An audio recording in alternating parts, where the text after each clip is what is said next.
some of its problems and the hybrid, et cetera, et cetera. So what are the differences, the straight out differences between the hybrid and the SAG award? Assuming that that's what you're choosing between. You now know a lot about the difference between the hybrid and the ARP, right? Don't maybe too long talking about that. But what's the difference between the hybrid and the SAG award? So really, really very few differences, okay? On the SERS benefit side, on the benefit aspect of the hybrid award, as I said, they are identical. That is, if you're going to get a defined benefit pension under the hybrid, if that's what you choose, it's the same defined benefit pension that you would have had if you chose SERS. Okay, so that's clearly an equality. The benefit of the hybrid is you get this choice if you don't like the defined benefit that you would have gotten, and you'd rather have your contributions returned and your employer's contributions returned and or not returned, I guess added, your contributions returned, the employer's contributions added, and 4% interest since they were made, you have that choice under the hybrid. You don't have it under SERS. And that's particularly important for a couple of reasons that I'll cover in a second. So that's the upside of the hybrid, right? There's only one downside of the hybrid. And it's simple, but it's real. You pay 3% more every year you're working for the state of Connecticut. Going forward, once you switch, you pay 3% more than you would have paid under the equivalent SERS tier. 3% more than you would have paid. Okay, so if you would have been a Tier 2A SERS employee, meaning that you were hired after July 1, 1997, you would have paid 2% under SERS, so you pay 2 plus 3 or 5% under the hybrid. That's the downside, 3% more. If you would have been a Tier 2 employee hired before 1997, you would have paid 0% in Tier 2 under SERS, so you're going to pay 0 plus 3, which is 5% under the hybrid. Now, there's just a glitch connected to that. 0 plus 3, that was good. 0 plus 3 is 5. Like that, I was checking all your mathematical ability and you all caught me. 0 plus 3 is, of course, 3, but I was a step ahead of myself. You pay 3% under the SEERS, the Tier 2 hybrid, 0 plus 3. Okay. However, because of another goofy IRS rule, which says that when you switch from one pension plan to another, it can't lower the employee contribution, we can't let you pay 3%. We have to charge you 5%. So what we do is you pay 3% into the hybrid, and then the other 2% you pay yourself by putting it into the ARP. I know that's goofy, but that's the only way we can satisfy the IRS. So does everybody understand what I'm saying?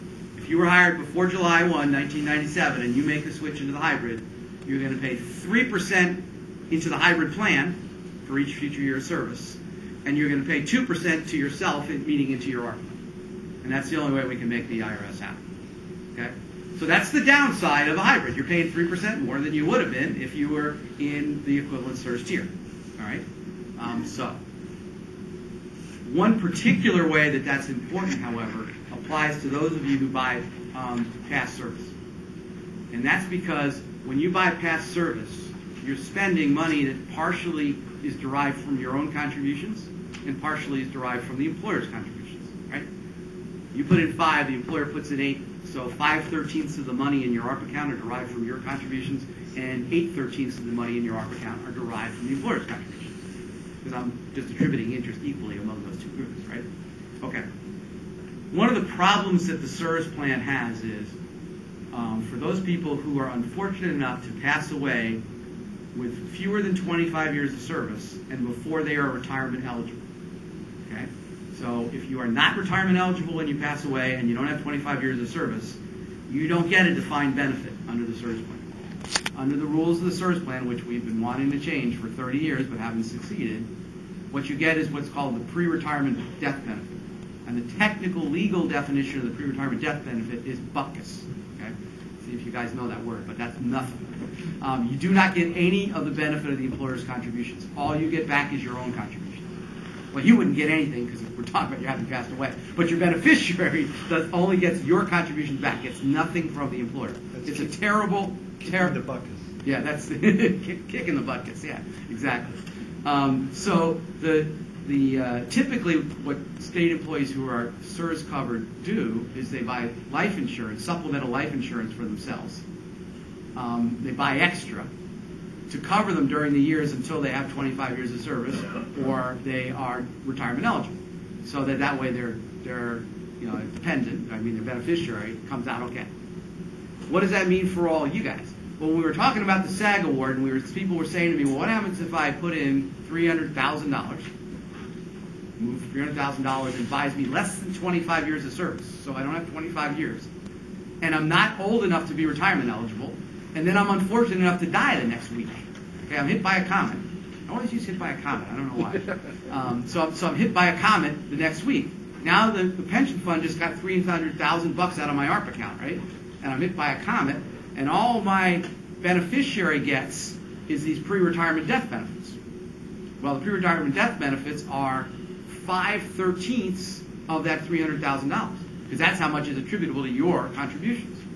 So your beneficiary just lost 8/13 of $300,000, which I think is $240,000. Is that right? No, I don't know. Whatever it is, no, it's not that much. But it's a lot of money. I think it's like $200,000. It's a lot of money.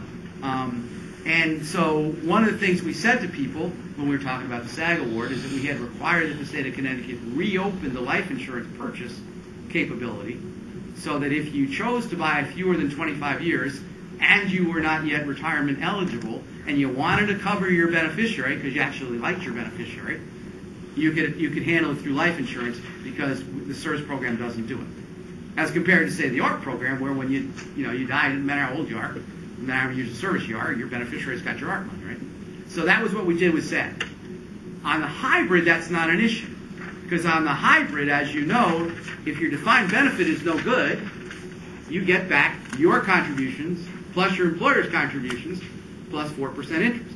So the $300,000 that you put in from your ARP account, your beneficiary would get that back plus 4% interest. If you die the next week, I guess the 4% ain't much. But the $300,000 is a lot of money. So the hybrid actually solves that problem. And it's another reason, by the way, that the IRS likes the hybrid better. So that's the key difference between the hybrid and the SERS plan. Okay, I'll answer purchase issues questions when you guys ask them, because everybody always has a million of them. Let me just make sure I cover retiree health care and retroactivity. Okay, retiree health care, we get a lot of questions about this. Does it affect my retiree health care if I switch from ARP to the hybrid? And the answer is no. Okay? Your retiree health care entitlement is based on your years of service for the state, has nothing to do with what pension plan you were in. Okay? So it has no effect. But I always use this opportunity to add one thing which sometimes people forget or were never told. No matter what pension plan you retire under, for you to get retiree health care, you must be getting a periodic monthly payment from the state of Connecticut, or from something that the state of Connecticut treats as an agent. Okay?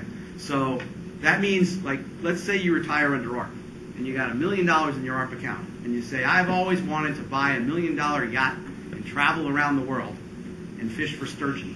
Okay? You can do it. You can buy your $1 million yacht and fish for sturgeon. I don't know where you do that, but somewhere around the world I'm sure you do. But you just lost your retiree health care, because you're not getting any monthly payment from that $1 million. So what we always tell people to make sure to do is, of that $1 million, take at least 10 grand or something sufficient to buy a life annuity for yourself, so that you're getting, even if it's $10 a month, that's a periodic monthly payment that protects your entitlement to retiree health care. Now, if you like your spouse, and your spouse likes you, and you want to cover them, you better get a life annuity for both of you.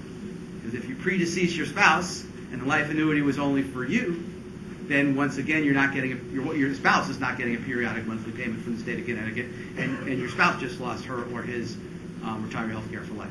That is the rule. It's got nothing in particular to do with hybrid. It's the rule under SERS, although of course